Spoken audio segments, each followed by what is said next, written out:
મહત્વના સમાચાર મળ્યા છે તેના પર નજર કરીશું। સાબરકાંઠા જિલ્લાના પ્રાંતિજ રેલવે સ્ટેશન કોટ સંકુલ આગળ આંબલીના ઝાડનું ડાળું પડતા ટ્રાફિક જામ। રોડ કામને લઈને ખોદકામ કરાતા ઓવરલોડ આઈસર ઝાડના ડાળા સાથે અથડાતા ડાળું નીચે પડતા ટ્રાફિક જામ। મગફળીના કોથળા ભરેલ આઈસર ઝાડના ડાળા સાથે અટકી જતા મગફળીની બોરીઓ પણ નીચે પડી ગઈ। મગફળી ભરેલ બોરીઓ ફાટી જતા રોડ પર મગફળી થઈ ગઈ। રોડ ઉપર મગફળી વેરાતા લોકો મગફળી લેવા દોડી આવ્યા। આઈસરમાંથી મગફળીની બોરીઓ નીચે પડી છતાં આઈસર ચાલક મગફળી બોરીઓ લેવા પણ ઉભો ના રહેતા શંકા કુશંકા। દિવસ દરમિયાન ઘટના બની હોત તો મોટી જાનહાની થાત। ત્યારે હાલ તો રોડનું મંથર ગતિએ કામને લઈને રહીશું પરેશાન। રજૂઆત બાદ પણ જેસીબીની સ્થિતિ। પ્રાંતિજ પોલીસ ઘટના સ્થળે દોડી આવી જેસીબીની મદદથી ઝાડનું ડાળું રોડ પર હટાવી ટ્રાફિક ખુલ્લો કર્યો। ઓવરલોડ વાહનો માટે જાહેરનામું પ્રસિદ્ધ કર્યું છતાં રાત્ર દિવસ બેરોકટોક રેતી કપચી ભરેલ ઓવરલોડ વાહનોની અવરજવર।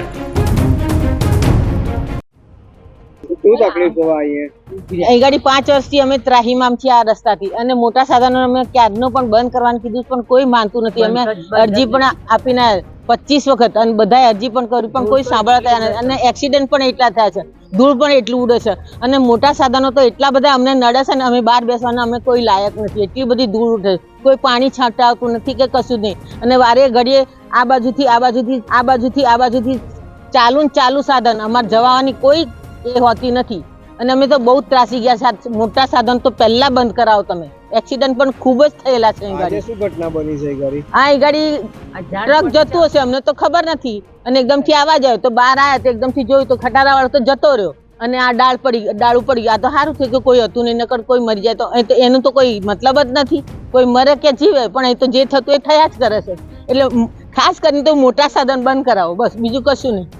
સ્ટેશન વિસ્તારમાં રોડ થાય છે પણ ખાડા બહુ ખોદ્યા છે અને મહિના સુધી કોઈ પૂરવા આવતું જ નથી અને ધૂળ એટલી બધી ઉડે છે તે અમારે તો ઘરમાં રહેવું બી મુશ્કેલ થઈ ગયું છે પણ કોઈ સાંભળતું જ નથી। અમે ઓફિસમાં જઈ આવ્યા હતા તો કે મોટા સાધનો તો કોઈ શક્ય જ નથી, બંધ જ નહીં થાય કે એમ કહ્યું હતું ચોખ્ખું।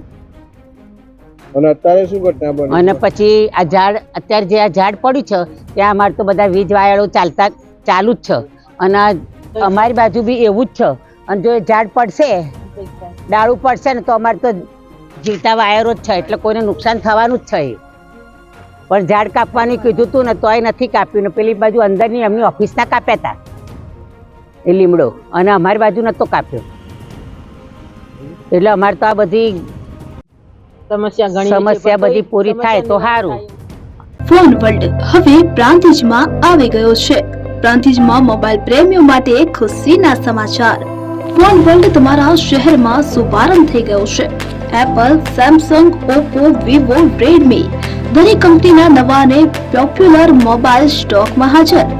ક્રેડિટ કાર્ડ ડિસ્કાઉન્ટ પ્લસ 0% વ્યાજ ઓફર, ₹1 ભરવાની સરળ પ્રક્રિયા।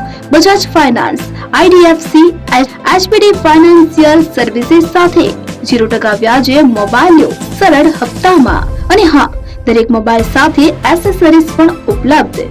Chargers, cover, glass protractor, headphones સહિત મળી રહેશે। સ્થળ 6A ગ્રાઉન્ડ ફ્લોર, લક્ષ્મી બેટરીની બાજુમાં, સાઈનાથ દાલબાટી સામે, Ghanshyam complex, approach road, Prantij, જિલ્લો સાબરકાંઠા। Mobile number 9978667502, 9978667504, 9978667509। આજે જ અમારા શોરૂમની મુલાકાત લો અને મેળવો શ્રેષ્ઠ ડીલ।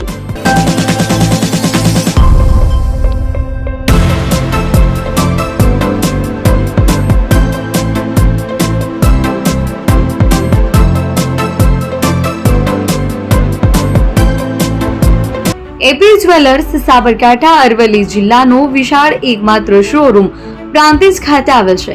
હવે સોના ચાંદીના શોખીનોને અમદાવાદ, બરોડા, સુરત કે મુંબઈ સુધી લાંબા નહીં થવું પડે। ઘર આંગણે જ વિશાળ showroom. Gold, silver, antique, diamond ખરીદવા માટે વિશ્વાસપાત્ર શોરૂમ એટલે એપી જ્વેલર્સ। સુવર્ણ દીપોત્સવ તથા 60 વર્ષની ઉજવણી નિમિત્તે દાગીનાની ગળામણ પર ભારી છૂટ। જૂના અને જાણીતા છેલ્લા 60 વર્ષથી પેઢી કાર્યરત હવે નવા રંગમાં આદતન શોરૂમ એટલે એપી જ્વેલર્સ। સોના ચાંદીની વધારે અવનવી વેરાયટીઓ, ડિઝાઇન હાજર સ્ટોકમાં એકમાત્ર એપી જ્વેલર્સમાં જ જોવા મળશે। મંગળસૂત્ર, બ્રેસલેટ, બંગડી, એન્ટિક સેટ, પાટલા, વીટી સહિતની અવનવી હાજર ડિઝાઇન સાથે સેટ તથા ઓર્ડર ઉપર બનાવી આપવામાં આવશે. તો આજે જ એપી જ્વેલર્સ શોરૂમની મુલાકાત લો અને મનગમતા દાગીના ખરીદો. વડીલો તથા વિકલાંગો માટે લિફ્ટની સુવિધા તો ખરી જ. લગ્નના ઓર્ડર માટે સ્પેશિયલ રૂમની સુવિધા. સ્થળ સોનીવાડા નાકા, નવા બજાર, પ્રાંતિજ, જિલ્લા સાબરકાંઠા. Mobile number 9903 04400. હિરેનભાઈ સોની.